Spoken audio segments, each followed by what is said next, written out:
So we have Scott Porter, who is amazing. I sent out his bio to all of you. I know that you read that. Scott, I have to just say, has become a very close friend of mine. I've been able to sit and meet with him for a few hours every single week for the, I guess, last couple months. And he really is a wealth of knowledge, and there's just an energy that he brings to the table. So I'm really excited to invite him up here and share, so that he can share this with all of you. And he's going to be coming throughout the cohort, so I hope that you'll be able to get close with him as well. So let's give him a round of applause. Thank you. Can you guys, let's see. Yeah, that's good. I guess I got a directional maybe. How are you guys doing? Wow, how about that? Dinner? It's like Traeger inspiration all the way around, right? In all of his inspirational words and advice, as well as feeding us. That cauliflower, what do you guys think? That was amazing, right? I think the millennials are in for a treat with all the vegan stuff that's going to happen and vegetarian stuff that's going to happen on a Traeger. So, you guys can hear me okay back there? Yeah, great. I am so excited to be with you guys tonight. I was a little bit worried when I first got here. This eye was like, every couple of you I was talking, it was totally watering. I got back from Mexico. I was in Mexicali last night on a consulting gig down there, and then I flew in this morning, and I think I got some jalapeno juice on my fingers, which transferred to my contact that I hadn't put in until right before this event tonight. So you guys, some of you are probably thinking that I was already getting emotional about being here, and I am. I'm really excited and thrilled to be a part of Tangible School. There's a very tangible energy here with you, and like Jeremy mentioned, what a treat for me to be here, but also what a blessing and a huge opportunity for you to be able to have this type of community to learn from, to grow, and help each other support each other in such an important time in your lives, in the trajectory of your career. So tonight, we are going to go through, we are going to talk about your brand DNA.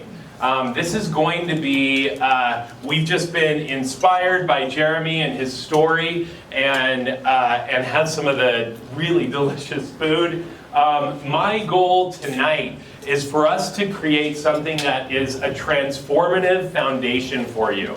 That's why we're talking about this first at Tangible School and first for this cohort.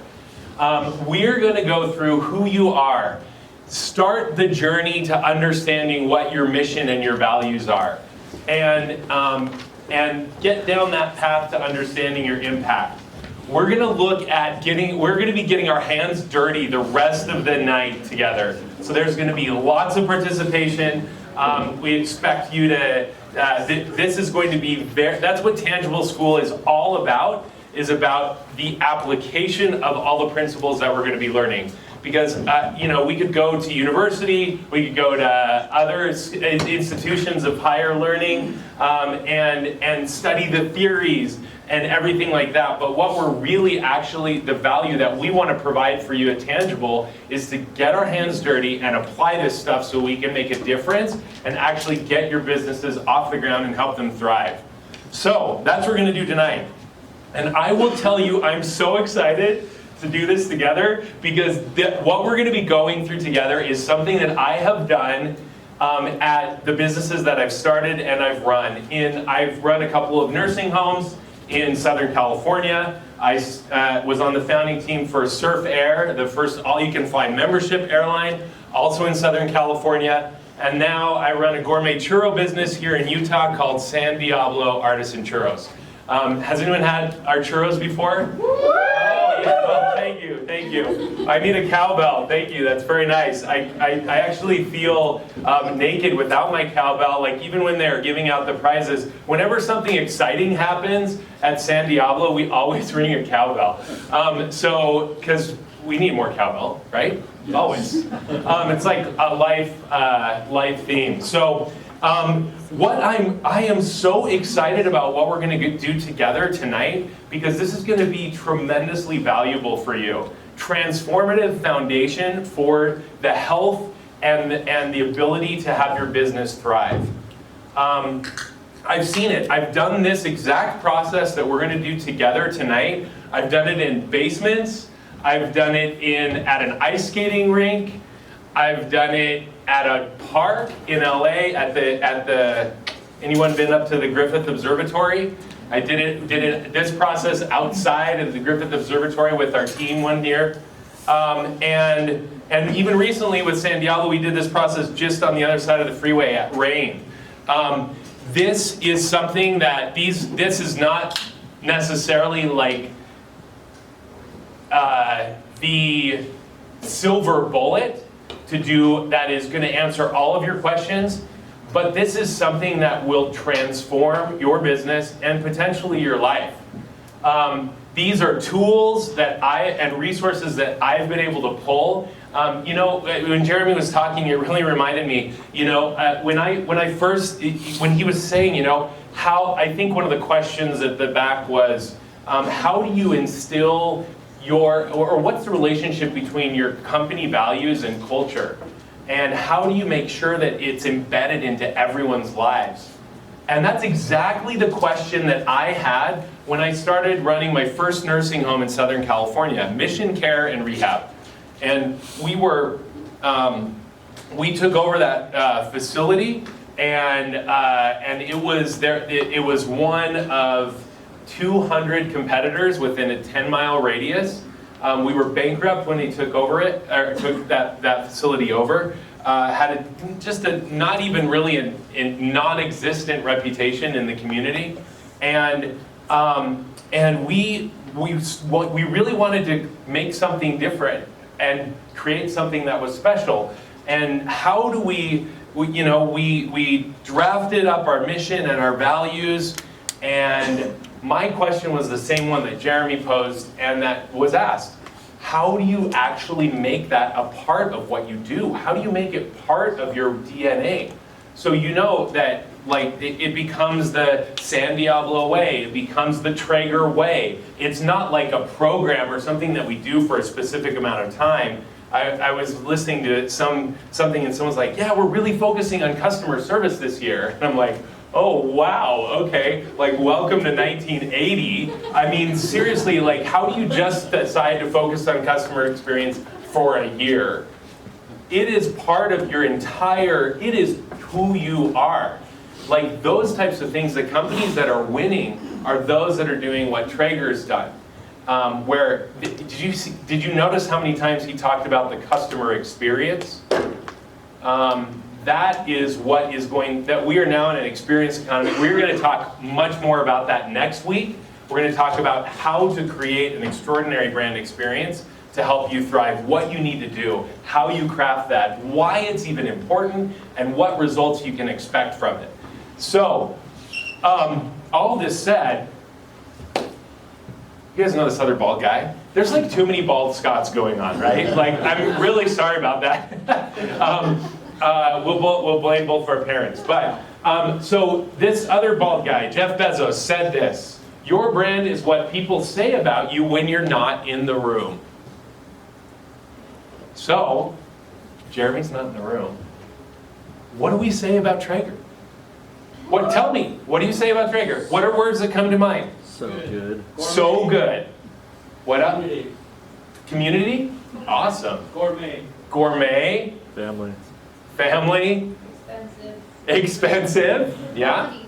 I'm sorry? Quality. Quality. Travis? It's like an identity product. Like Yeah, they're cool. Yeah. Like I hear a lot of my redneck buddies that are like, Traeger. Traeger. They like wear it as a badge of honor, right? Like they're part of the club. Yeah. Yeah. Okay. Cool. What else comes to mind with Traeger? Was this anyone's first experience with eating Traeger food? Okay, so those of you first experience. Now that you know all the the backstory from what Jeremy's, not all of it, but some of it about the feeling and what they're trying to accomplish with Traeger. But then you tasted it. So I'm curious, those of you that just raised your hand, what's your Jeremy's not in the room. The brand is what people say when we're not in the room. What do you think? It's just as good as I expected it. Oh, lived up to expectations. Okay, what else? I did like that cauliflower. You did or did not? I did. Oh, yeah. I was gonna say, gosh, oh my gosh, I'm so sorry. That was, like, maybe we need to check your taste buds, I don't know. No, it was great, right? Yeah, for sure.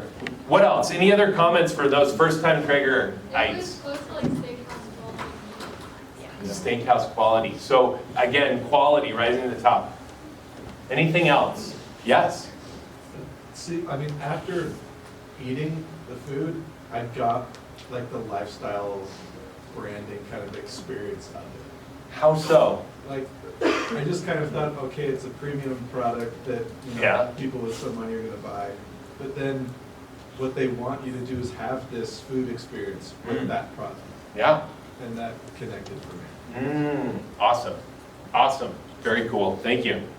One of the things that I've noticed consistently with Traeger is that other smokers, when they smoke meat, you taste the smoke. Traeger, tonight especially, I didn't taste the smoke, I tasted the flavor. Huh. It enhanced the meat, right? Yeah. So there's something, I don't even know what the chemical properties are and the physics behind that, but they're doing something right. Yes? Aside from their grills, one thing I noticed is this is an event that they're putting on, and their napkins are not cheap napkins. Yeah. So it's the whole experience, not Totally. just the meat, not just the grill, Amazing. it's Yep. everything. about it. Yep. All touch points, right? I can't wait to talk about that next week, but we are gonna go dive deep into that too. Yes, please. How you doing? Good, how are you? Good, good. So my wife was like, can you get Traeger? Just right now? Well, no, Oh. before I came here, and I was Got like, it. like, what's the difference? I don't even know. So like, but she follows them on Instagram, she's all like in love with them and stuff. So like, she's like, do you Traeger? And I came and I listened to her speak, and now I'm totally sold, right? So, but like, as I was at the store, I was at Home Depot, looking at grills, because I need to get a new one. So, the first thing that came to mind was innovation. Yeah. So like, I just feel like I don't really know anything about the product. I know a little more now, but I didn't. But even like being at the store, it's obvious that they're different. They're innovative. Right. Like when you look at these other grills, Yep. they're like, it's a standard grill. Like what do you need? A fire and like a starter. Like what? Totally. Like what do you need? So like, Yeah. and so I wasn't sold. I could tell they're innovative, but like that was playing in my mind. It was like, okay, do I want to partake in like the innovative products? Am I buying in, right? Yeah, absolutely. Yes, please. So every time I have something cooked on a Traeger, it makes me think of when can I do this again? It just brings me back. You know that that's a good product when you're doing that, right? When can I eat this again? I think about that with tacos all the time. Happy Taco Tuesday, everyone, by the way. Okay, awesome. This is our brand, right? This is what our brand, and guess what? Not only our companies have brands, your family has a brand. What are people saying about the Pauls when you aren't around, Scott? You know, what are they saying about your family brand? What about your personal brand? How do you show up? So it's not just your business brand, but how are we staying true to our principles? How are we communicating that with others? That's what we're going to talk about tonight. So Denise said this in her book, What Great Brands Do. With great brands, the culture and the values don't play supporting roles in the business operations. Culture and values are the brand. And they're used to inform business decisions and employee actions. So, that's why we're going to spend time on this. And why we're going to spend time, if you had a chance to read the HBR article that Jeremy wrote, he said this in there. I'm convinced that the cultural shift we've achieved in Traeger is an important driver of our results. In just 5 years, they grew from 70 million in sales to 400 million. And he attributes that to this cultural shift that he was talking about in his article and that he talked with us about tonight. Let me tell you about what that looks like. Any fans of Trader Joe's out there? Oh yeah, right? Okay, cowbell for Trader Joe's. So let me tell you what happened to me several months back. So I was, I went, you guys, those plantain chips, right? Can we talk about those for a second? They're like $1.69, and I always get a dozen every time I go. So I'm over by the plantain chips, and I see that there's like some coconut crispy sesame seed whatever's there. And I'm kind of studying this, looking at the packaging and reading about it. And the guy that was stocking the shelves next to me, he says, "Hey, have you had those before?" I'm like, "No." And he's like, "Well, open them up and try them." And I'm like, all right. And so I open it up and I eat some of the coconut crispy whatever they are. And I'm like, man, these are good. These would be really good on my Greek yogurt every morning. And he says, well, great. He's like, go ahead and grab whatever you'd like, and I'll take this bag back. Okay, great. So I grab 2 bags and I go to walk to the cashier to pay. As I'm walking there, his manager passes by me, and he comes and I overhear his manager talking to Alec. He's like, hey, Alec. So one of our customers just got a flat tire, and could you go help her change the tire in the parking lot? And he's like, oh yeah, absolutely. He like puts down whatever he was doing, and he like walks out there to go change the flat tire. And I'm like, who is this guy, and how can we hire him in my company? Because I want people like this that are working for us and being a part of our team. That's who you want on your team, right? And so Alec, and so then I check out, and I'm that guy. And so I went over there, and this is what I find.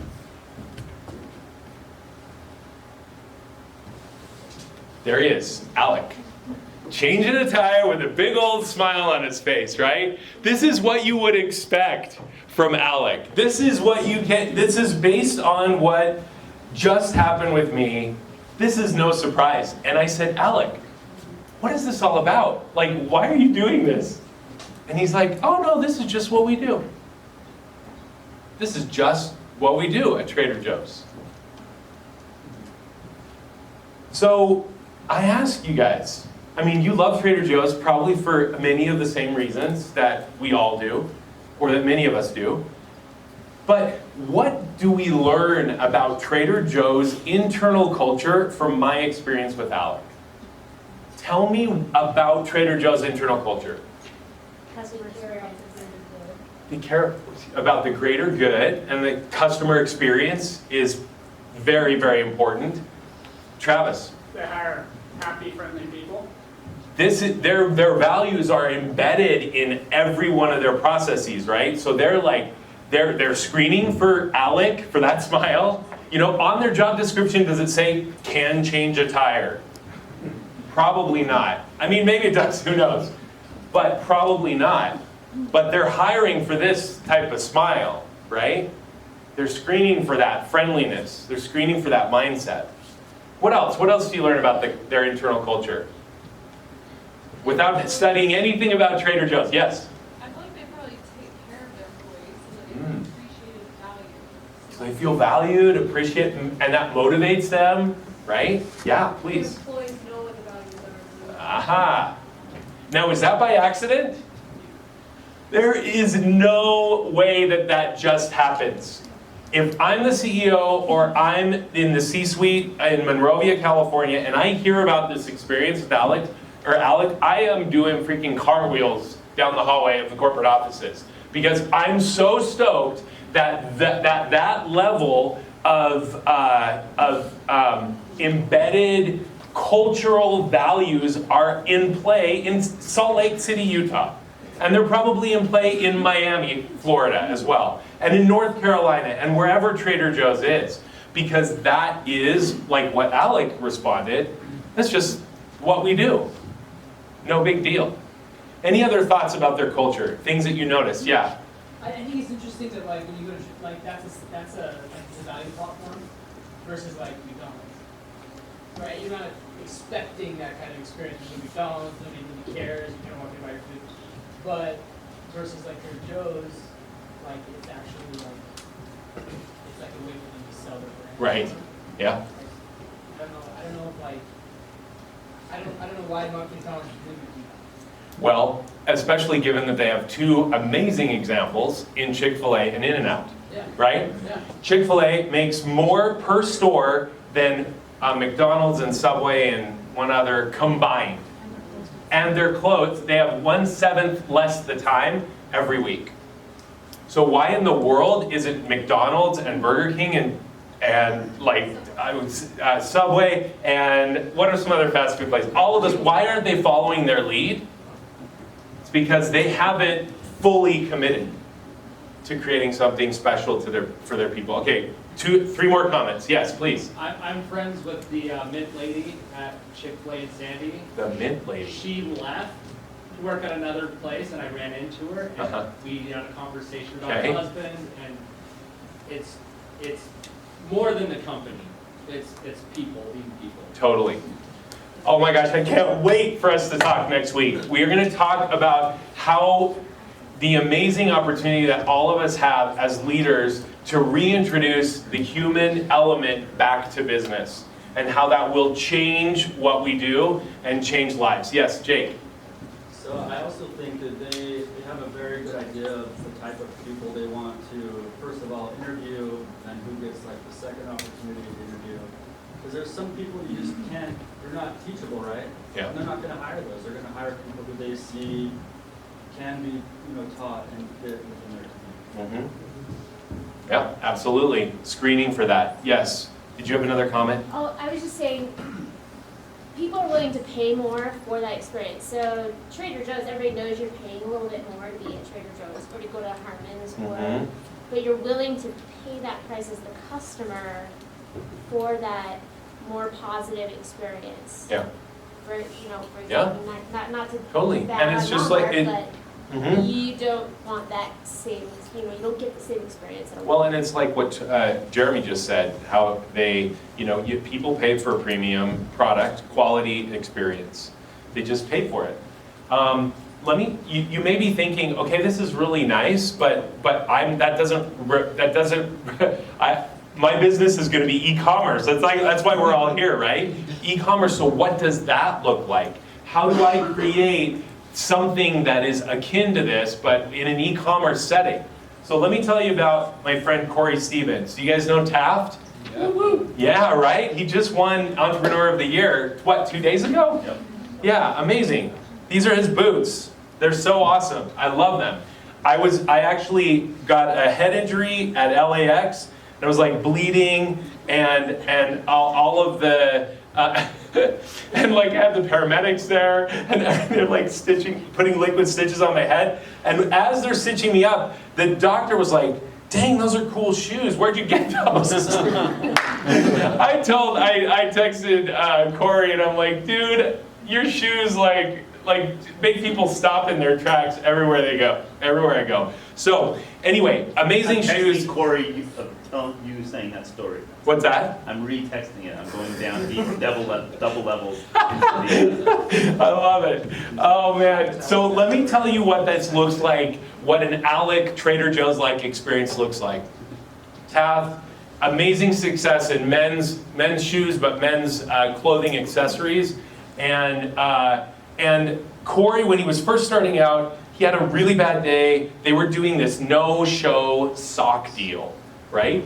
And it was, for whatever reason, someone grabbed onto it, and it was just like blowing up, and it like bumped up its way up on Reddit, and within like the particular section under Reddit, it was #1, and he was having a really bad day, and his phone started dinging with all these sales coming in. He's like, what's going on?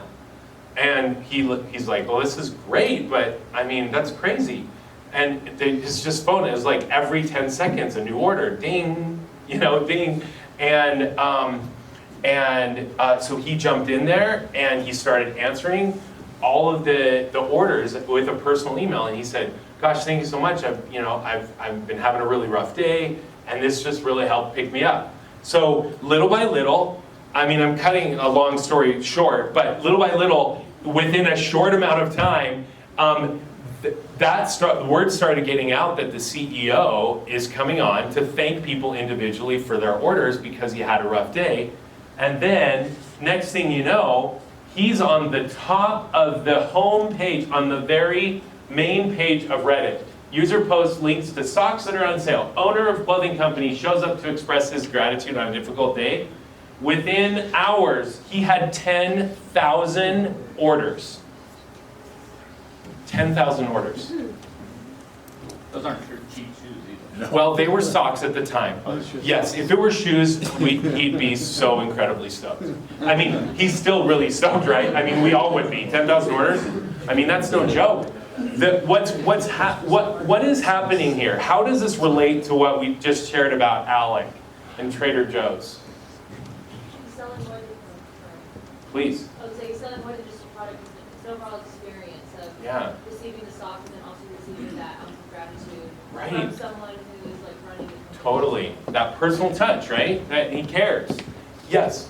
Yeah, so like he's just making a personal connection with the people that are ordering. I mean, it's so, like having a personal connection is so much more than just like clicking buy and then it's done. Right. You know? And gone are the days when we expect too much as consumers now. We're like full on, excuse me, full on in an experience economy, in a relationship economy. Not everyone's caught up, but the businesses that are realizing that we are in a relationship and an experience economy are those that are winning, and that will continue to win.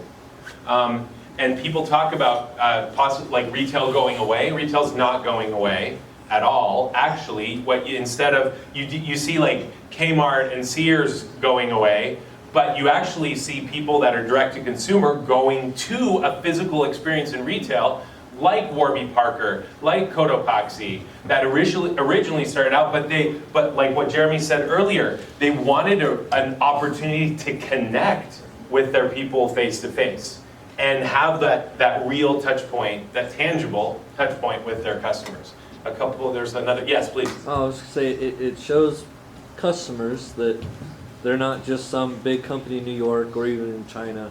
Totally. It's an actual person behind everything. Yeah. And that's what we want as consumers. Right. And we're going to be loyal to those that do that. Yes, Rachel. I remember talking to, I think it was like one of the, like VP of something or Gap. Of what? Oh, of Gap? Uh-huh. And they were talking just about, and even Nordstrom, like we sell our product in Nordstrom. And I remember asking Nordstrom, like, why do you want rats? Why do you want the product? And they really did admit because they don't have this connection that we do with our customer. And so I think anybody that's like founder or anybody that's like starting to do that's such an advantage that we have. Like, Totally. It's not like you're just this giant beast business because I think they're craving that and they're starving for that. Yep. And a lot of times they don't get away with it because it's not authentic, but like real face and founder. Where starting a business now, it's like that's such a benefit, that's such a bonus, and you can embrace it. Totally. And that's exactly where we're at and why we're here. And so whatever it is, I mean, it's so perfectly positioned for exactly what we're talking about. We have the opportunity, you have the opportunity as new founders, whether your business you don't even know what you're selling yet, or you are looking, or you're selling shoes or belts or whatever it is that you've decided on.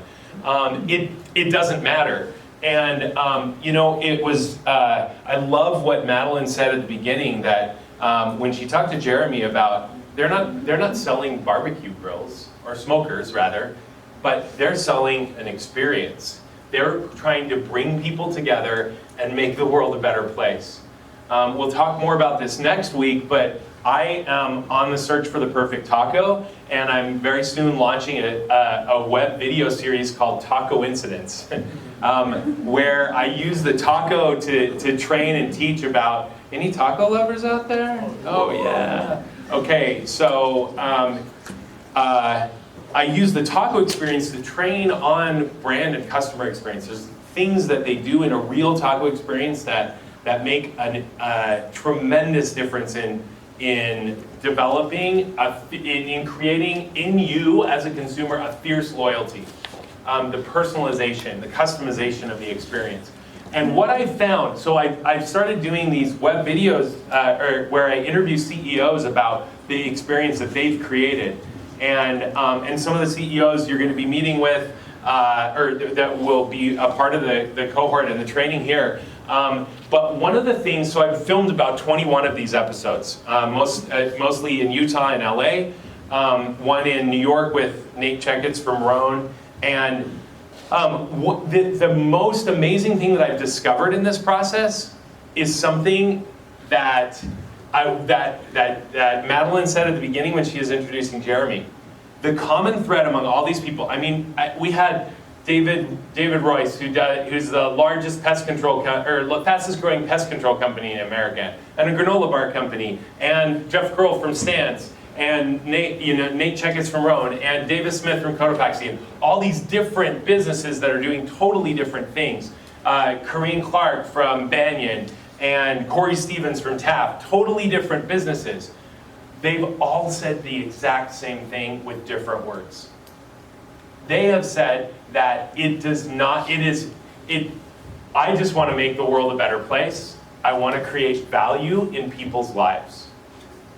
And it just so happens that I'm doing it with pests, getting rid of pests, or it just so happens that I'm doing it with outdoor gear, or men's shoes, or a spin cycling studio. It doesn't matter. That is the biggest takeaway that I've learned from filming these episodes, is that it doesn't matter as long as you are, and you're all doing all sorts of different things, from little kids' leotards to leaf eco-friendly plates. Where are you? Yes, eco-friendly plates, which are awesome. You know, like everything, and it doesn't matter, because where we have the opportunity is to create something, is to make the world a better place, add value to people's lives. That's how you will be able to be successful. So this is all about you. The next time that we're going to be minutes that we're going to be spending together is all about you. How we can help you get this a transformational foundation for your business. One thing that Jeremy said in that article, the HBR article, was one of the advantages of starting a company from scratch is that you can build the culture from scratch too. He didn't get the chance to do that with Traeger. They were already in business for, I believe, 30 years, right? And so you, on the other hand, have this opportunity to start things from scratch. Ground zero, blank whiteboard, and that's what we're going to kind of dive into right now. So, here they are. Could I get your help passing these out, please? So, I have a packet for you guys. Thank you. And let's see, do you want to take one down and pass it? Now, please don't flip through it and look, because it's like, it kind of builds. So stick with me. I promise we'll get to it. You should have said that. I know, right? Okay, so do open the very first page. You'll see that the very first page on your left-hand side, it has brand, and there's a blank box there. What I'd love for you to do is write your brand in that box. Now, not everyone here has decided what your brand is, your name, it doesn't matter, whatever it is. For those of you that are contemplating and weighing a bunch of different products, you could put a couple of them there. You could, maybe one of them resonates a little bit more with you. Let that float to the surface and put that in the box. I know the page, okay, so bear with me. The pages are not stapled on purpose. And you'll see why in a second. But,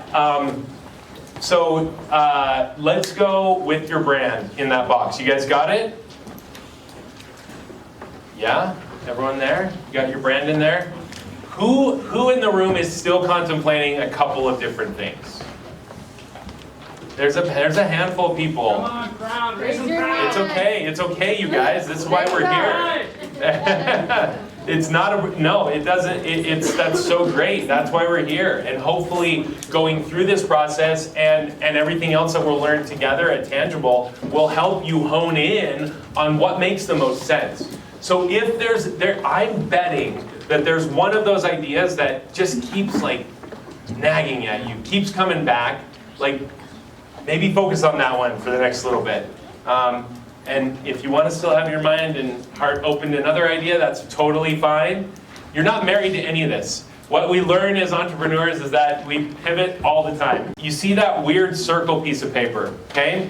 On this outer circle, this big one, I want you to write what it is that that product is.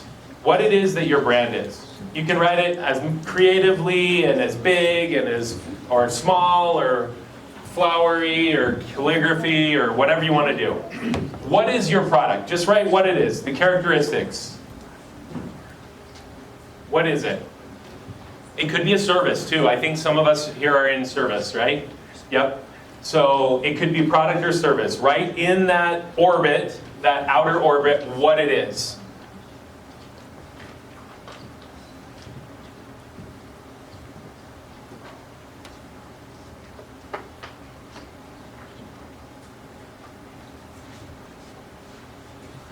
Okay, you got it? Okay, now in the next orbit in this middle one, I'd like you to write how that product is making a difference for your people, for your customers. And if you don't have customers yet, that's totally cool. That's why we're here. How do you envision that making a difference or answering a need? It's a how.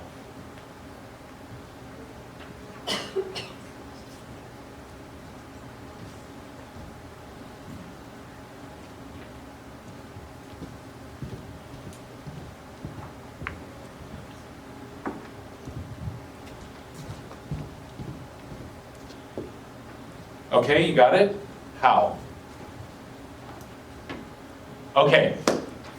Now, we're going to watch a video that maybe some of you have seen. The video quality is not great, but this will take us to the very next step on the inner circle there.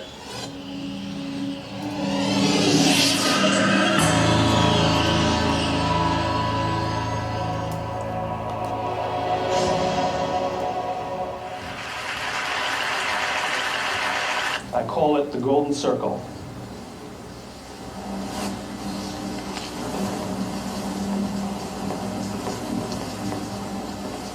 Why, how, what?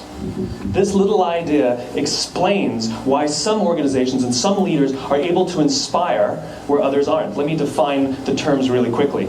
Every single person, every single organization on the planet knows what they do 100%. Some know how they do it, whether you call it your differentiating value proposition or your proprietary process or your USP.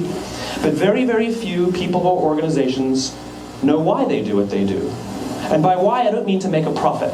That's a result. It's always a result. By why, I mean what's your purpose? What's your cause? What's your belief?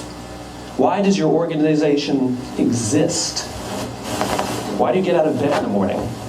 And why should anyone care? Well, as a result, the way we think, the way we act, the way we communicate is from the outside in. It's obvious. We go from the clearest thing to the fuzziest thing. But the inspired leaders and the inspired organizations, regardless of their size, regardless of their industry, all think, act, and communicate from the inside out. Let me give you an example. I use Apple because they're easy to understand and everybody gets it. If Apple were like everyone else, a marketing message from them might sound like this. We make great computers. They're beautifully designed, simple to use, and user-friendly. Want to buy one? Meh. And that's how most of us communicate. That's how most marketing is done, that's how most sales is done, and that's how most of us communicate interpersonally. We say what we do, we say how we're different or how we're better, and we expect some sort of behavior, a purchase, a vote, something like that. Here's our new law firm. We have the best lawyers with the biggest clients. We have, we always perform for our clients, do business with us. Here's our new car. It gets great gas mileage. It has, leather seats. Buy our car. But it's uninspiring. Here's how Apple actually communicates. Everything we do, we believe in challenging the status quo. We believe in thinking differently. The way we challenge the status quo is by making our products beautifully designed, simple to use, and user-friendly. We just happen to make great computers. Want to buy one? Totally different, right? You're ready to buy a computer from me. All I did was reverse the order of the information. What it proves to us is that people don't buy what you do, people buy why you do it. People don't buy what you do, they buy why you do it. This explains why every single person in this room is perfectly comfortable buying a computer from Apple.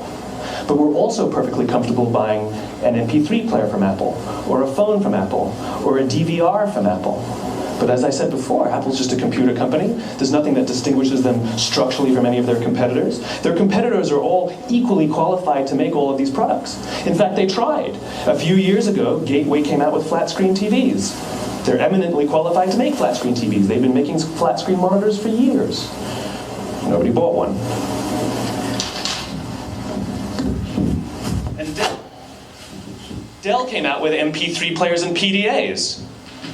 And they make great quality products, and they can make perfectly well-designed products. And nobody bought one. In fact, talking about it now, we can't even imagine buying an MP3 player from Dell. Why would you buy an MP3 player from a computer company? But we do it every day. People don't buy what you do, they buy why you do it. When we communicate from the outside in, yes, people can understand vast amounts of complicated information like features and benefits and facts and figures. It just doesn't drive behavior. When we communicate from the inside out, we're talking directly to the part of the brain that controls behavior, and then we allow people to rationalize it with the tangible things we say and do. This is where gut decisions come from. You know, sometimes you can give somebody all the facts and your figures, and they say, I know what all the facts and details say, but it just doesn't feel right. Why would we use that verb? It doesn't feel right.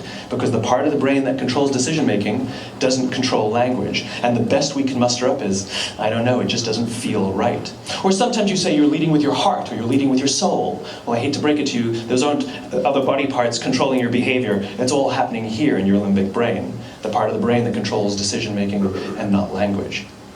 But if you don't know why you do what you do, and people respond to why you do what you do, then how will you ever get people to vote for you or buy something from you, or more importantly, be loyal?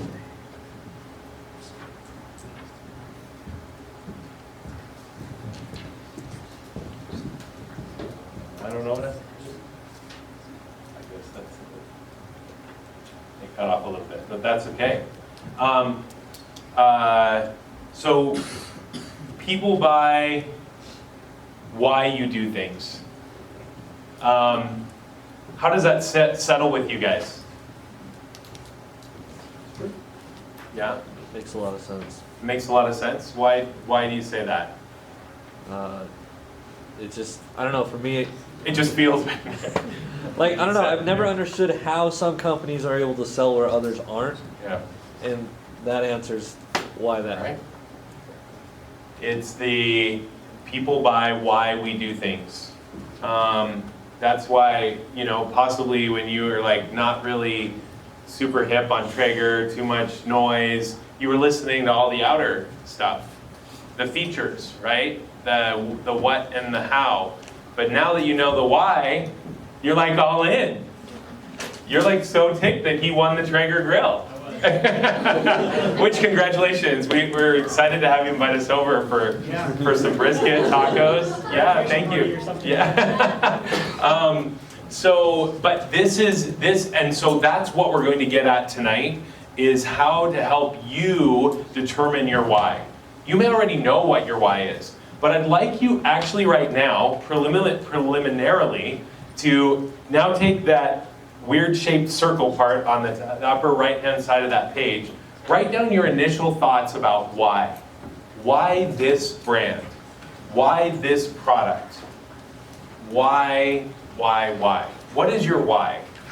Why are you here at Tangible? What is driving you to be here? To go down this crazy entrepreneurial path? Why?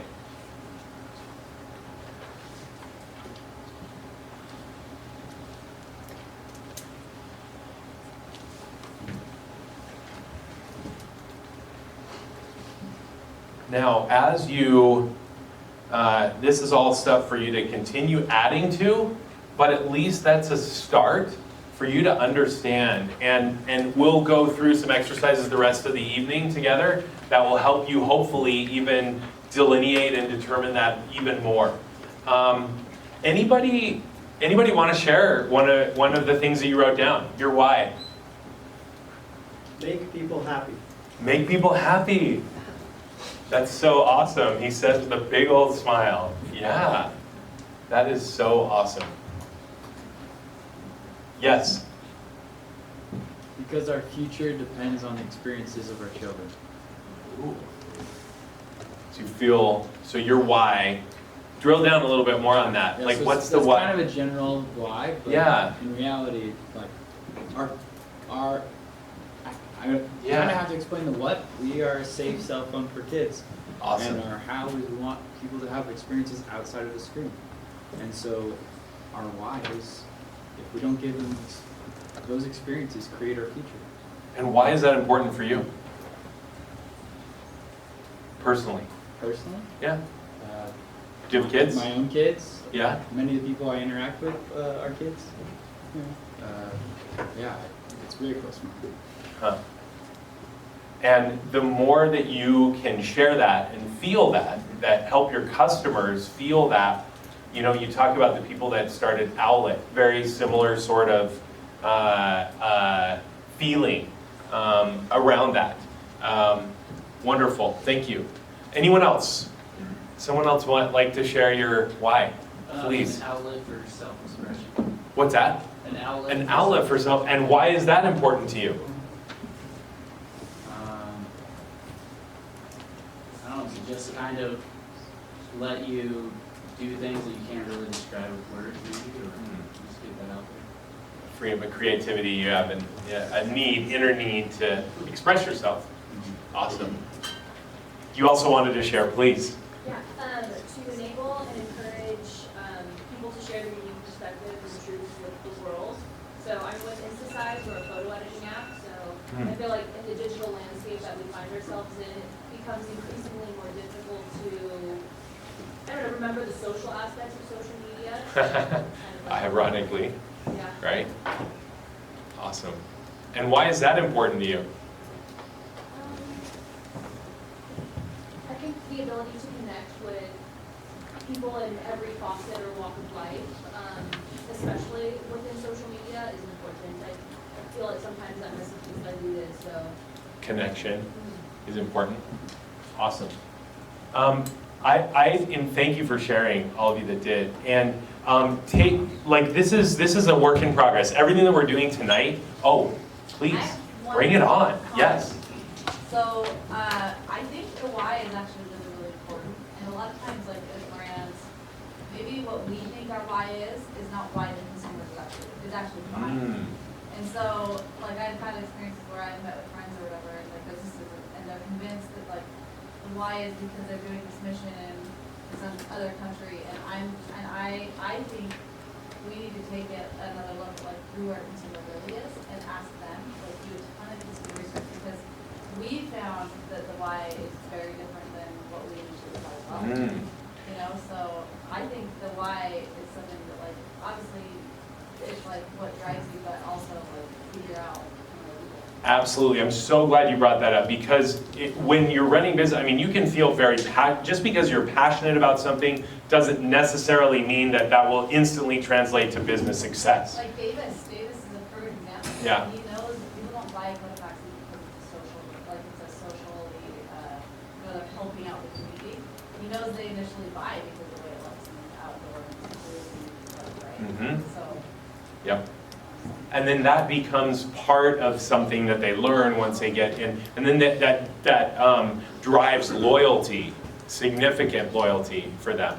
Yes, Travis. You know, when we first started out, we wanted to solve a very kind of, I don't know how to explain it. We wanted to solve this inanimate thing of we want to help people convert with video, things that just don't matter. No one cares about that. Yeah. And it's funny, just the second we got a president and I could actually go out and start making content that helps founders or whatever else, I started to finally figure out the why. Is we're helping founders, and we're helping founders grow their companies, which is helping them have employees, which is helping feed families. Huh. So all of a sudden, I'm not waking up every day like, oh gosh, like It's a grind, right? More of this bull crap, you know? Now it's like, man, we're feeding families. Right. You know, and then it just got, I Right. just noticed we started to grow a lot faster Yeah. because there was a little bit more soul to what Yeah. we were doing. And connecting, I think connecting your why to your business opportunity, that becomes where the magic really happens and where you can really take off and thrive. You could still be running a successful company without that soul, but once you have that soul, you're like driving fierce loyalty, you're thriving in ways that you just said it yourself, that you're growing in ways that you didn't think that you would have been able to. Yes, please. The product that comes to mind is Tom's shoes, right? Sure. So Tom's like they launched with their why. It's like buy shoes to 1-for-1 and stuff like that. But I feel like the people that I talk to that own them, I mean, there's kind of two sides to it, right? So like the guy in the video was talking about like we buy Apple because of the why, but if the product wasn't a good product, it wouldn't matter about the why.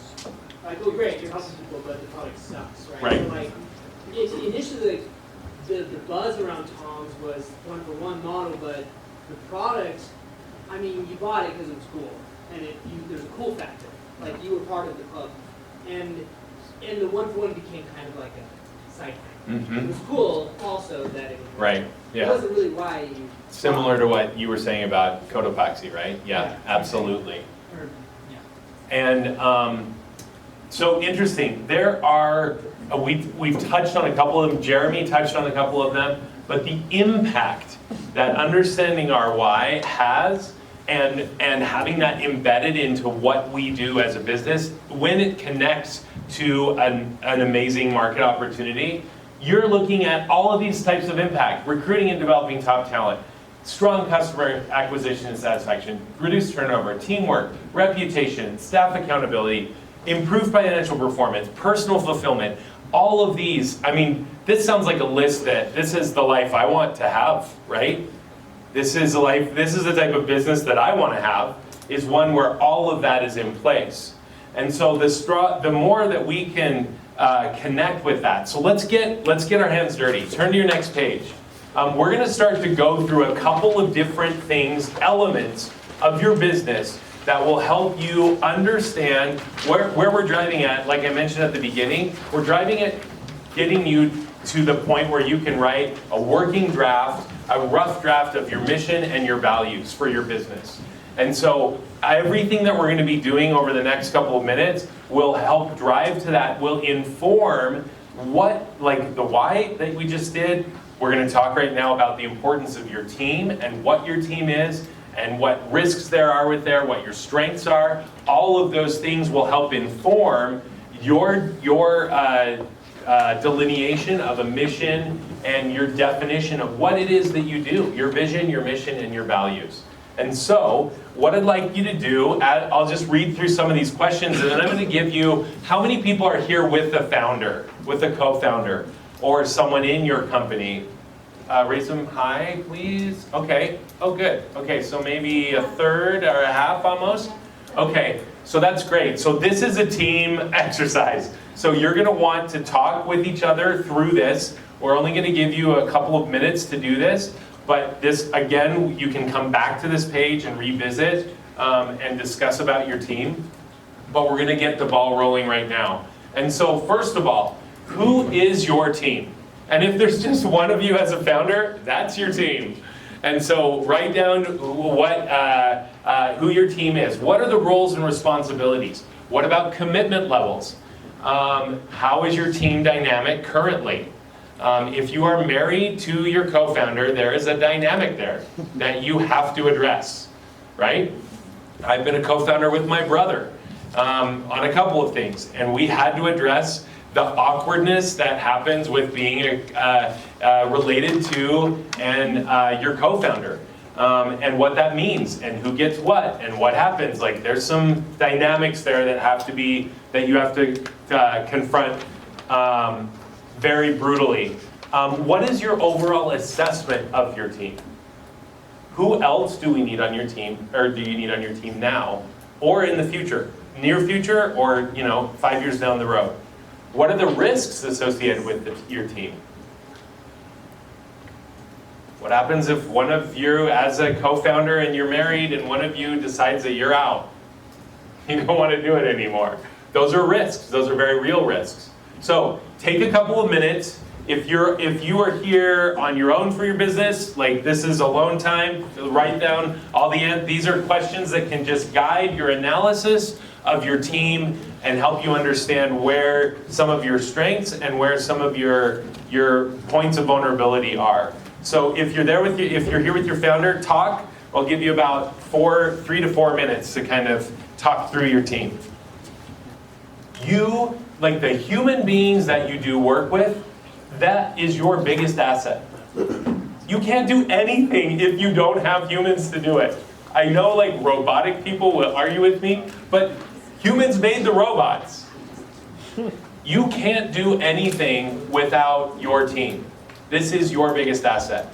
So the more that you dive in, you even heard Jeremy say that earlier tonight, like that's one of the things that he didn't feel like he quite figured out at Skullcandy, was this building this amazing team dynamic. Again, you're starting from scratch. Awesome opportunity. You're creating the type of team that you've always dreamed you want to be a part of. So, understanding all of these things are absolutely mission critical. How did that feel to go through this, just even for a couple of minutes? Any insights, takeaways from talking about your team? I think the good part was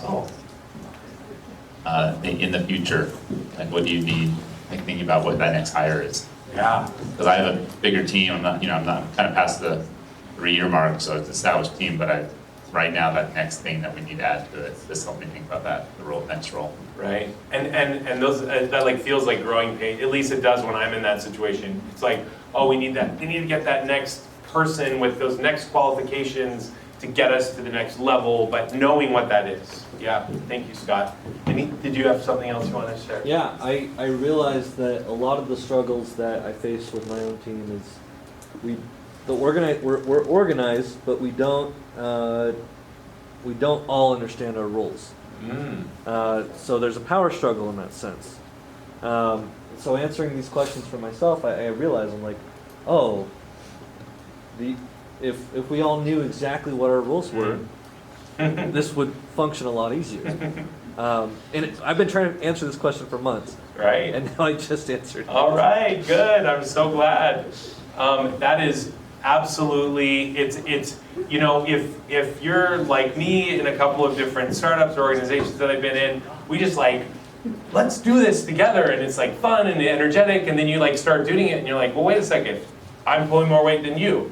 Wait a second, you're pulling more weight than me. Wait a second, like what about our time? What about our, like who's getting what? And like it was all fuzzy and fun at the beginning, and now you have to now it's like go time, and you got to figure all of that out. So that's not unusual. I mean, it happens.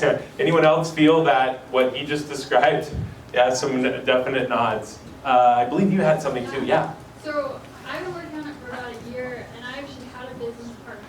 Okay. My husband, and we get along really well, and it was going super great. Except I got into a situation where I was doing all the work, and I kept having to be like, hey, don't forget to do this. Whereas like I realized that there was a passion level difference. Whereas Sure. I was super passionate and she wasn't. Commitment, right? Yeah. Different commitment level, but I think what we came to realize was our priorities are very different within our business. And it was like a peaceful, like she decided to go a different way. Sure. So it took us analyzing our team dynamic and saying, do you have a passion to actually do the nitty gritty with me, or do you want to just be a silent partner or do something on Sure. the side? So it was going along the team dynamic, trying to see if our values were the exact same Yeah. or not. Yep. Getting rid of it early on.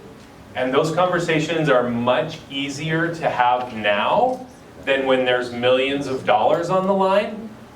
So I would definitely have those tough conversations now, especially with any relatives that you are in business with, or a spouse, or a friend of a friend, or a family member, or anything like that. So this is a worksheet. The reason why I have them all separated, no staples, is because maybe at some point, and this is what we did, like I envision you putting them like on a whiteboard and kind of looking at your answers to all these different things that we're gonna go through right now, and having it help you funnel to understanding who you are, what your mission is, what your values are. So that's why there's no staples here. So feel free, we're gonna go to the next page and take a look at the very next section. Scott? Yes? I think we're gonna do a cookie break. Oh, I think 8:45. Madeline is gonna pass out the cookies. Oh, pass them out, never mind. So if you guys, Traeger cookies cooked on a Traeger grill. So how about that? There's a wow, right? And so we're gonna be passing out cookies. Wow, the cookie buttons, you can feel it. Okay, so you guys, if you do need to go to the restroom at any point, please feel free to do so. We're not gonna take a break until the end of the class. So if you just need to, that's fine. But we're gonna continue. Okay, ready? So, strategic relationships. Now this is, oh my gosh, those look so good. We're not distracted at all by the fresh baked cookies, are we?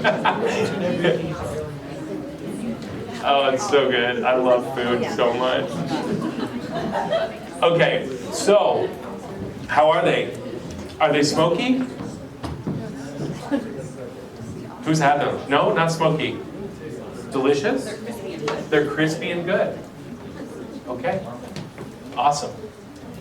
All right, so let's now shift gears from our team. Look at your next page there, strategic relationships. Yes? Rachel's going to run and she wants to do a giveaway. Oh, great. Oh my gosh, Can we this is break it up perfect. while the cookies are getting passed? Yeah, great. This is perfect time. Can I talk? Cookies and gifts. It's like Christmas. First of all, this deck is like really unbelievable. Oh, they're so nice. Looked through it and first, I'm Rachel Nilsson. I own a company, Rags. I am so stoked on this tonight. Jeremy Andrus is actually one of my investors, but he's also on my board, so it was fun to kind of listen to him speak. What Scott's prepared today is, I think as you're taking this course, you're going to learn like how to pitch your business or what your why is and all this great stuff that he's going through. But I was just telling Josh, he's my COO, and I was saying, hey, look through this packet. That's literally exactly what I filled out before I went and pitched to investors.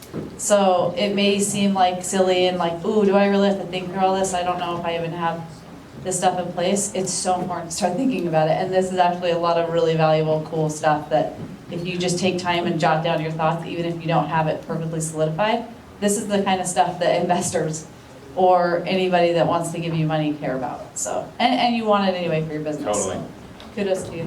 This is great. Thank you. What are you giving away? What's that? What are you giving away? I don't know. What am I giving away, Madeline? I can give away rags too. Do it. Okay, let's Jeremy give away threw rags. down. Okay, we'll do a $200 gift card. Whoa. Rags. Whoa. Whoa. We're not messing around. You better have babies. You better have babies, otherwise. Okay.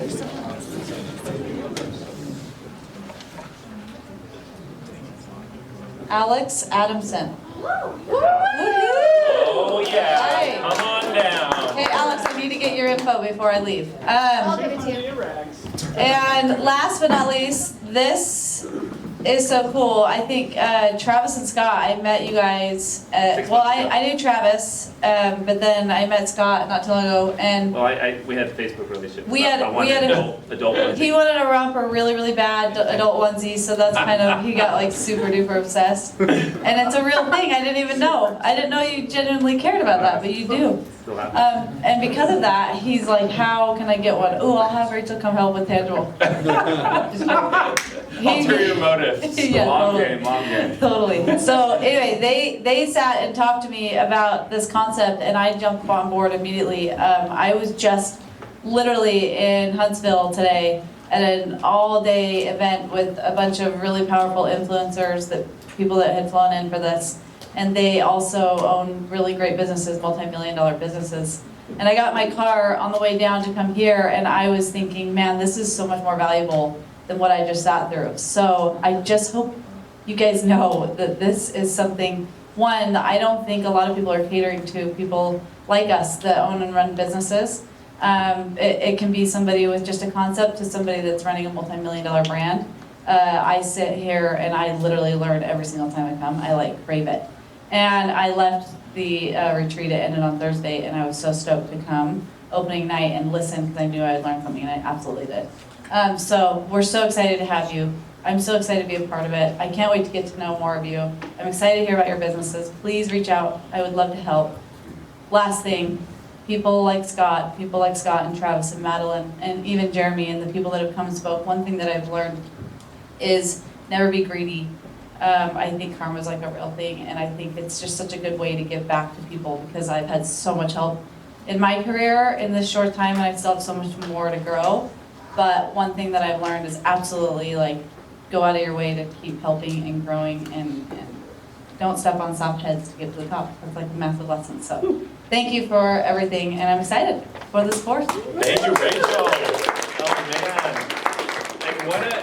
And what a treat to have a founding team of this caliber that with the years of experience and success and varied experiences that they've had.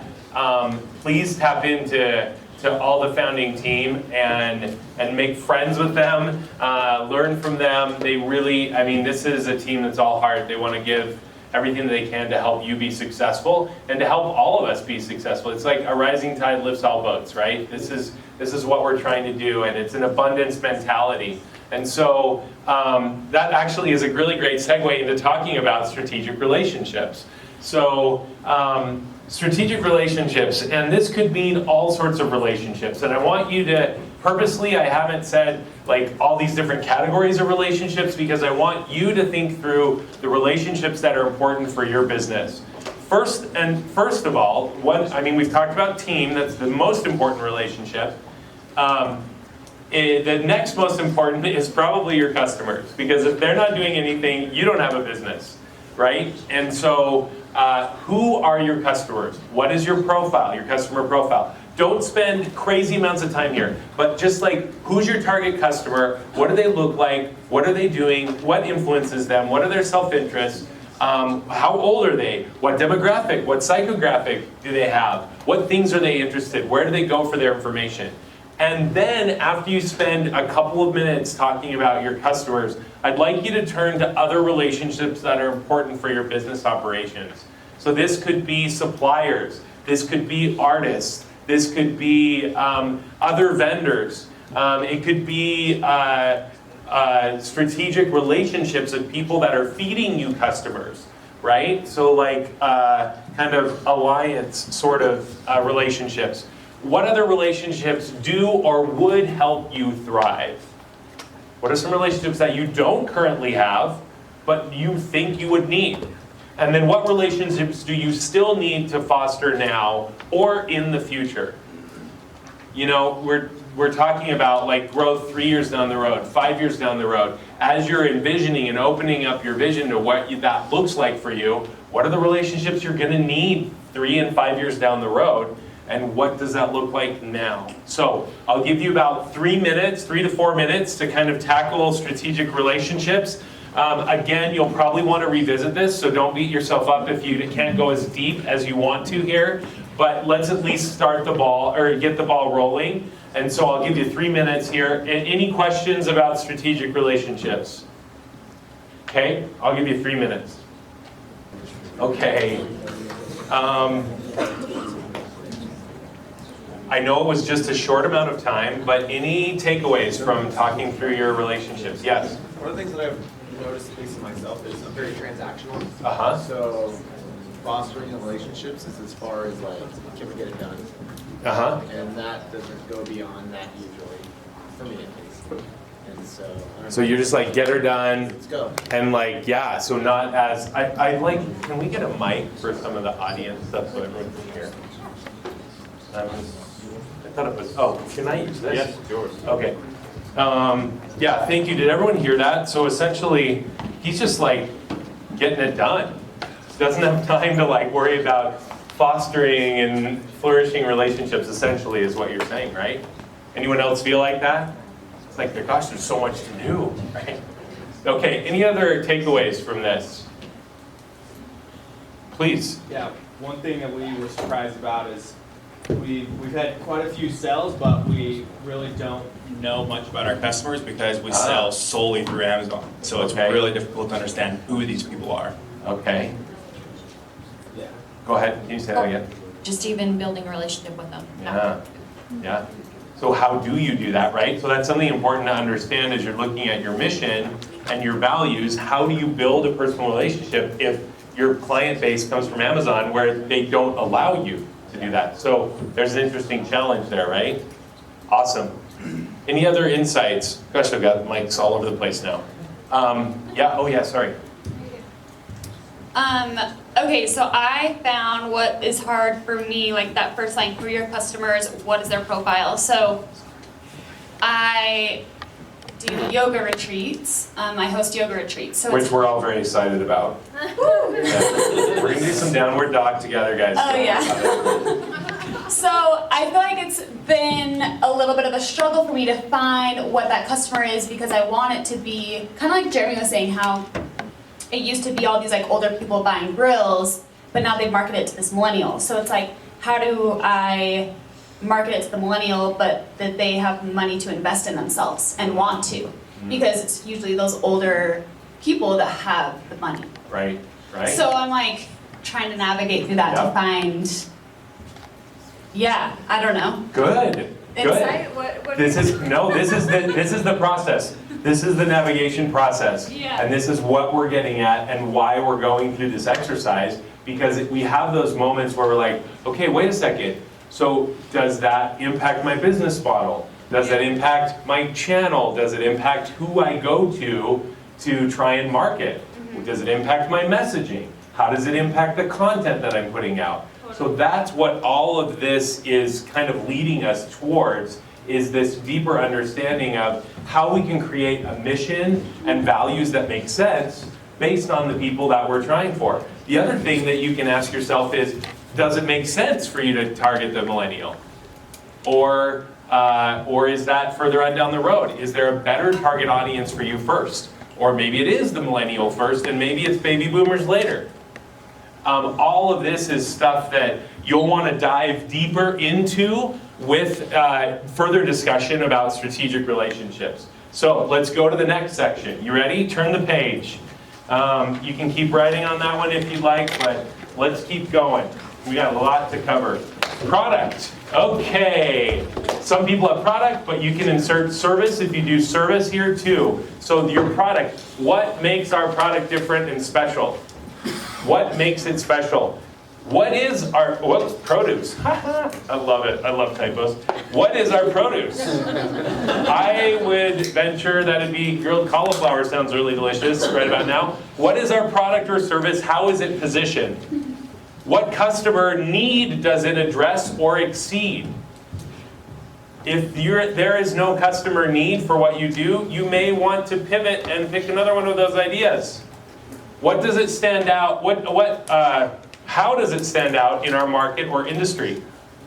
What product and distribution innovations exist now or in the future? What do you dream about? Like Jeremy was talking about, I'm like, what more do you do with the grill? Next year we're gonna find out.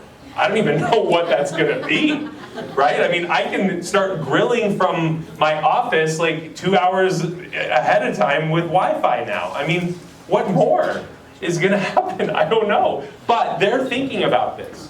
What are you thinking about? I mean, if you're thinking about, your plates or your leotards or your yoga retreat or whatever it is that you're doing, where is that? Like, let's get it going now, but you also need to be thinking 3, 5 years down the road. What do those like amazing leotards look like in 5 years?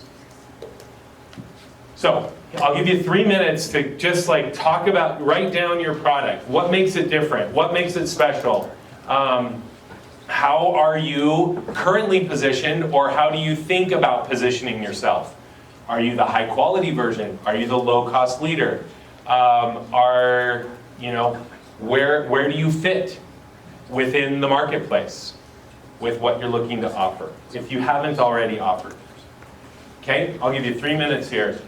In the interest of time, I'm going to just continue on to the next section. We could spend a lot of time. Madeline's comments, very important. This is where we need to spend some time. Is there a product market fit? Does your product stand out? How is it different? How is it special? Is there a need that you're filling? Does it exceed expectations? What is going on there? Okay, next section, turn the page. You can spend more time on this with your co-founders a little bit later. Let's talk about competition. What is the profile of our direct competitors? How is our competition positioned? What makes them unique? What can we learn from their wins or losses? And who are our indirect or even future competitors? Think through let's look at what the reality is right now, but then let's stop and also consider that someone else could, you'd never think that someone would come up against Amazon, right? Who in their right mind would do that? But talk to Jet, and they're all stoked about it. We'll see what happens. But, okay, 3 minutes on competition. Okay, so again, we could spend a lot of time talking about our competition and like exhaustive research and competitive analysis, but this is just to get us in the right frame of mind for what's to come. Now, the next one, speaking of competition, let's talk about your wins. Let's celebrate. Turn to the next page, celebrate all over this page. So I want you to write down all of the wins that you've had so far. Everything from being here at Tangible to not getting a divorce because you're in business together to whatever. Like this is like very real. Put down all the wins. Everything. Be super awesome to yourselves. Pat yourselves on the back. Like give yourself all the kudos that you can. Cowbells for days. 2 minutes.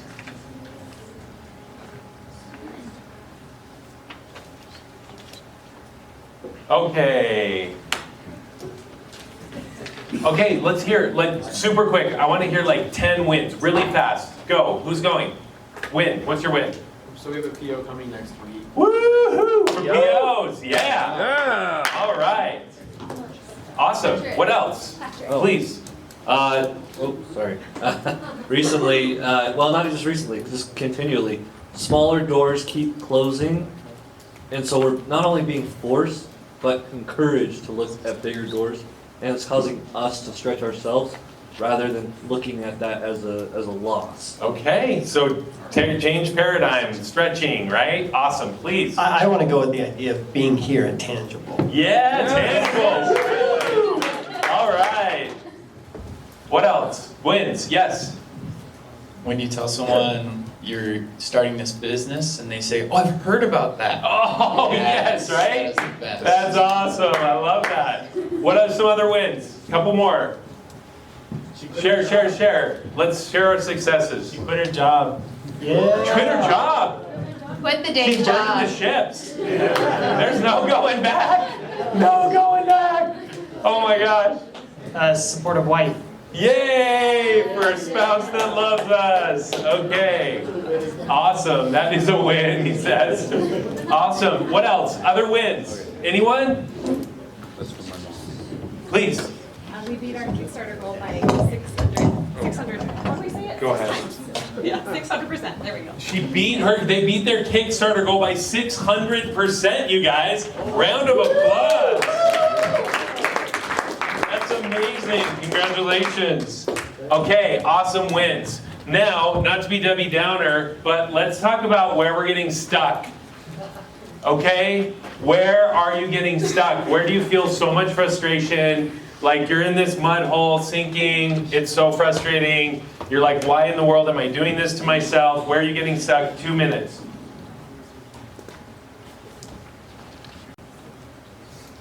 All right. Okay. So it was like a big balloon. I was like, wah, wah, like let out all the air, right? We were talking about all these wins. Don't worry, we're on our way up again. So where are you getting stuck? Anyone? Let's just go really quick, please.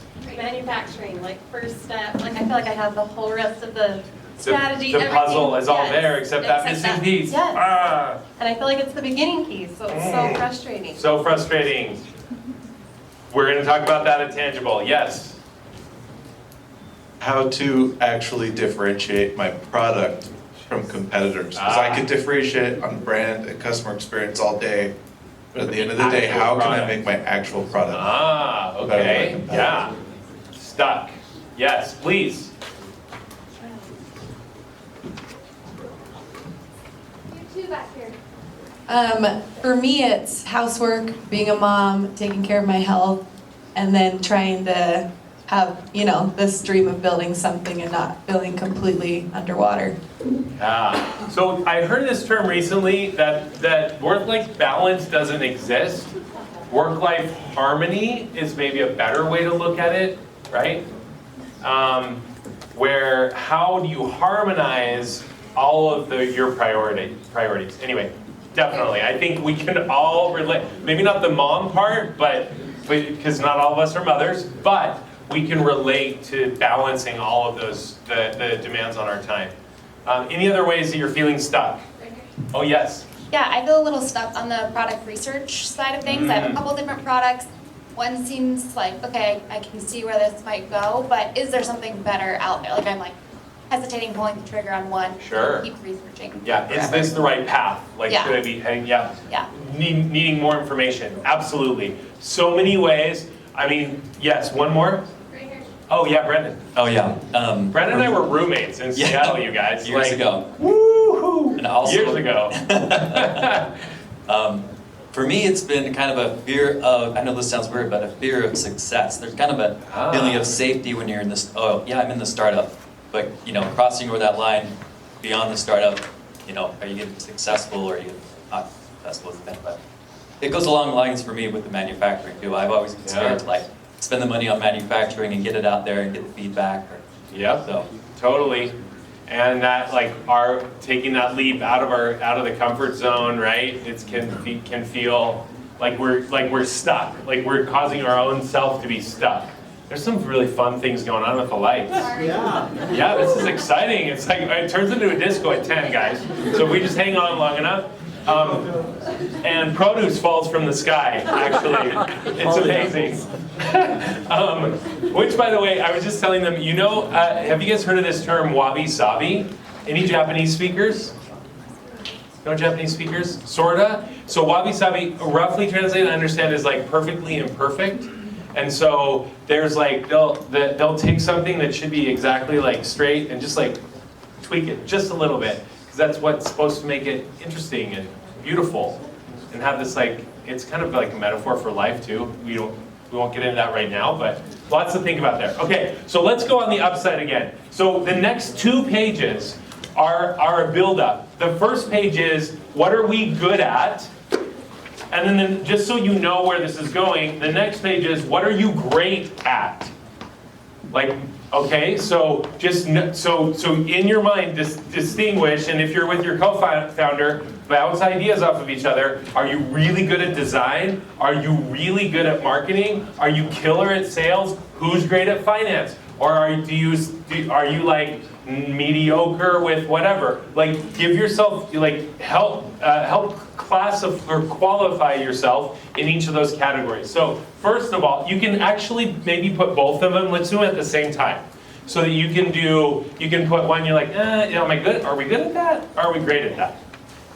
Let yourself determine product design, marketing, SEO, finance, operations, sourcing, jogging things down. Maybe you're just so good at the grind.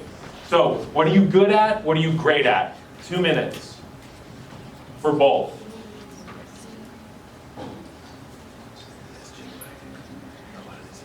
Man, I love this section where it's so fun to see you recognizing and acknowledging where you rock, where you do amazing, where maybe one of those strengths that you wrote down under great is the reason why you chose to do this business.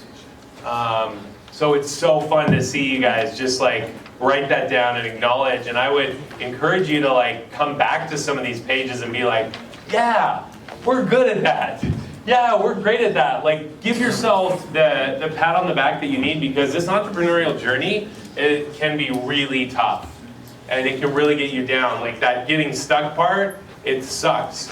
and it's tough to feel like we're like progressing. And so acknowledge all of the good and how amazing you are at what you're doing and what got you to this point. So I'm going to just press us forward here. So if you haven't read the book Good to Great, I know it's an older business book, but there are some amazing principles here. So principles about what they did some exhaustive research on what makes a company not just good but great. And these are the characteristics of the companies that did not just good but great and had a breakthrough in performance. So there were things like disciplined people, disciplined thought, and disciplined action. And I'm just going to breeze through a couple of these principles right now. There's a level 5 leadership. All of us have the potential to be level 5 leaders, building enduring greatness through a paradoxical combination of personal humility and professional will. We won't spend a lot of time here, but if you are interested, I would spend some time diving into the book Good to Great. They talk about you probably heard the term, we need to get the right people on our bus. You probably heard that. That's where that term came from, this book.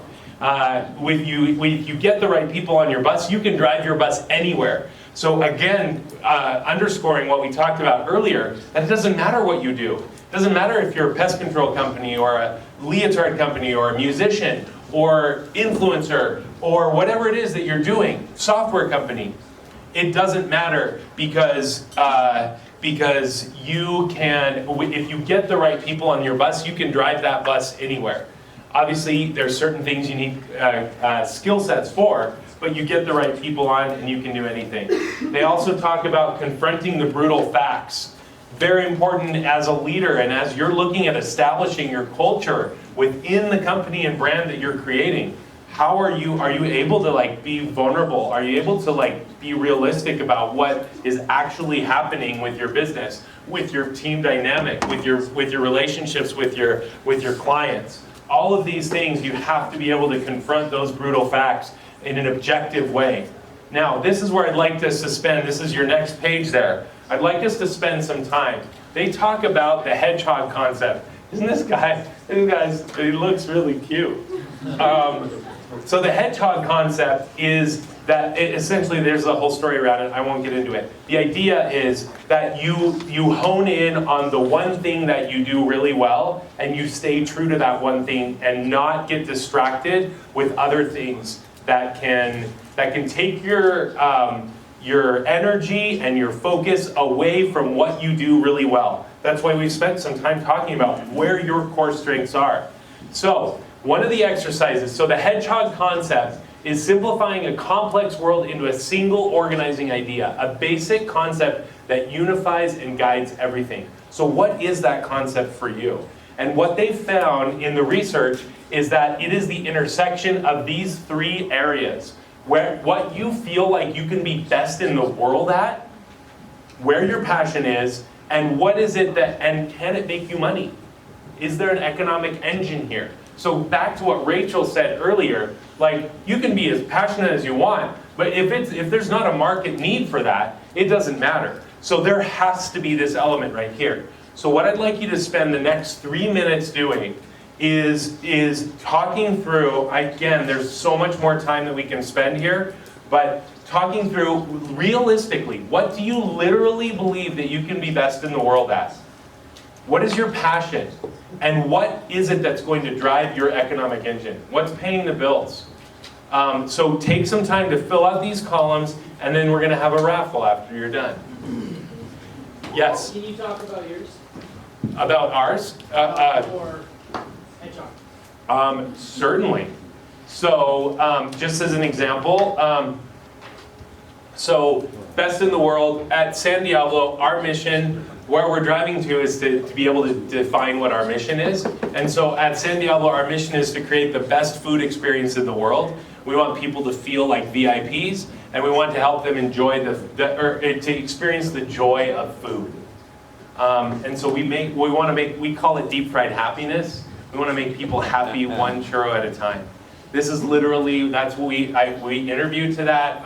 We talk about that with everyone when we talk with, but that's what we believe that we can be best in the world at. a pretty lofty, pretty lofty goal, right? Best food experience in the world.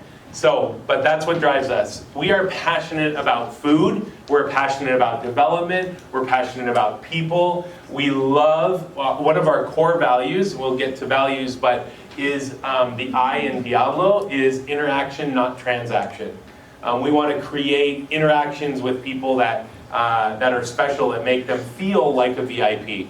Our economic engine is are all of the more so than our individual. Well, our sales, individual mobile sales do well, but our catering events. That is where we want to have 2/3 of our revenue come from catered events. So weddings, parties, corporate events.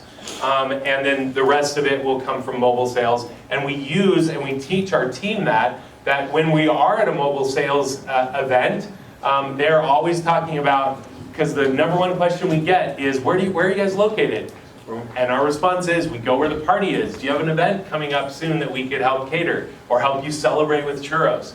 That is, so all of those things, as we've defined that for us, those inform our decisions. Those inform what we train our team on. Those inform everything that we do, how we decide to operate, where we put our emphasis. We've chosen to, because, yeah, anyway, I can go on and on about it, but thank you for asking. That is, in a brief nutshell, how we've done that at San Diablo Churros. So yeah, please, you guys do this. So I want you to get this down for you. So I'll give you 3 minutes to tackle this, and then we'll have a raffle for ridiculous amounts of money, probably. 15. Okay, thank you, Scott. So awesome. All right, so now you guys take this hedgehog work that we just did and continue it.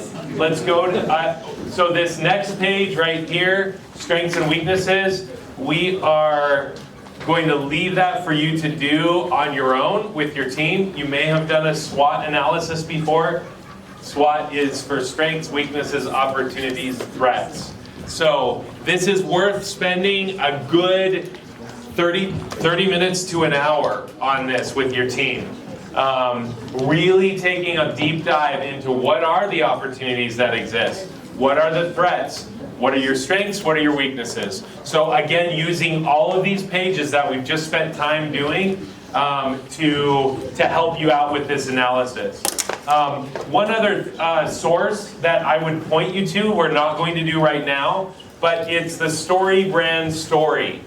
This is something that could help you if you want to take this down. Storybrand.com, they give it to you for free. But essentially it walks you through creating a story with your brand, where there's a villain, where there's a hero, where there's calls to action, success, failure, there's a problem that they got to solve.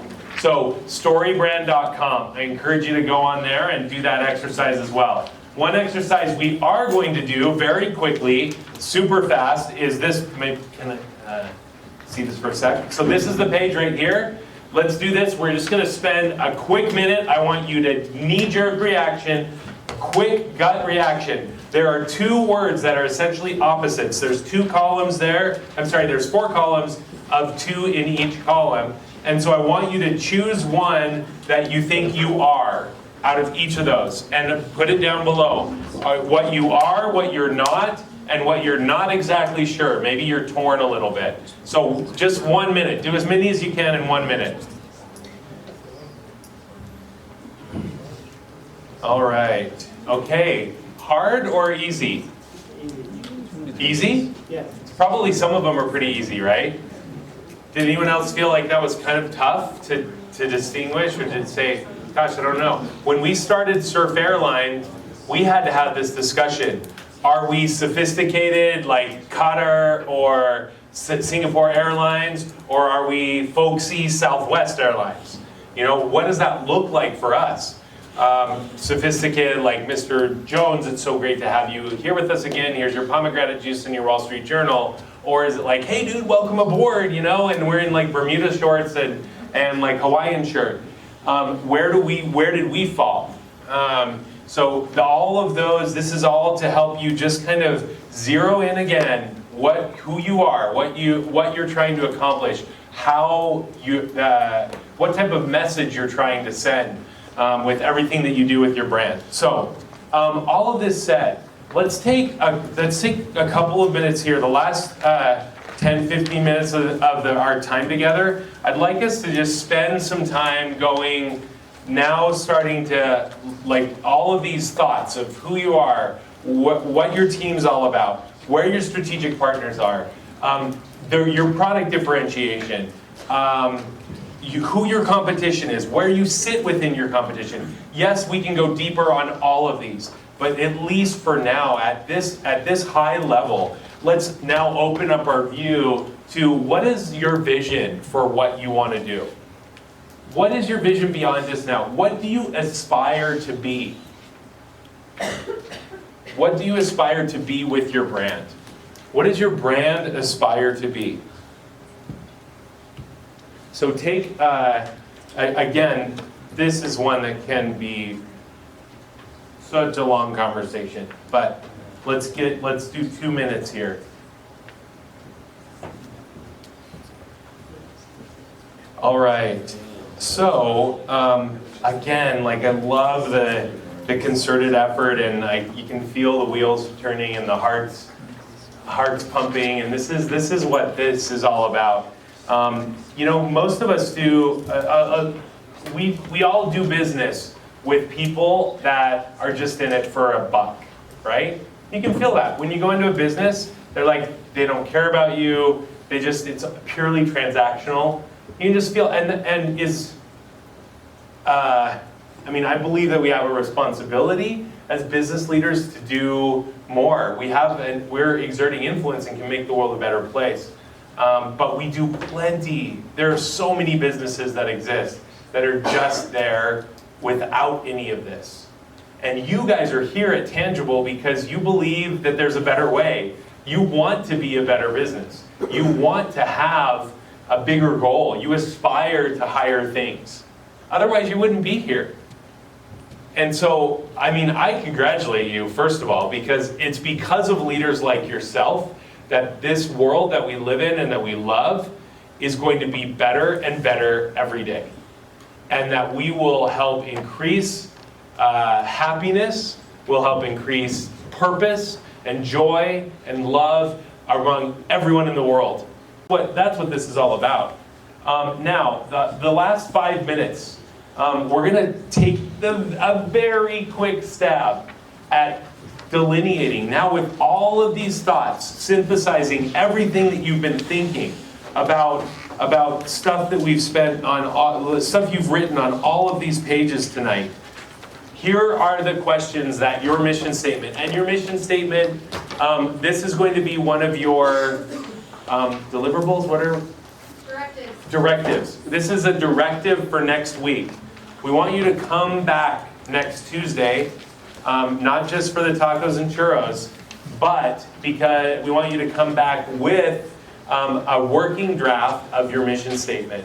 So this will help guide you in that process. Everything we've talked about today will help guide you and help you start to funnel in and hone in on exactly what you're all about.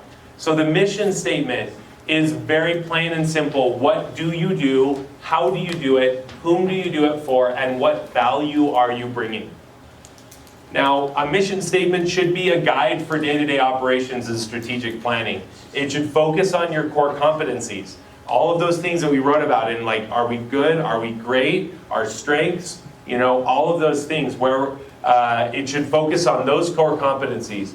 Be specific and memorable and motivating for your team and your customers.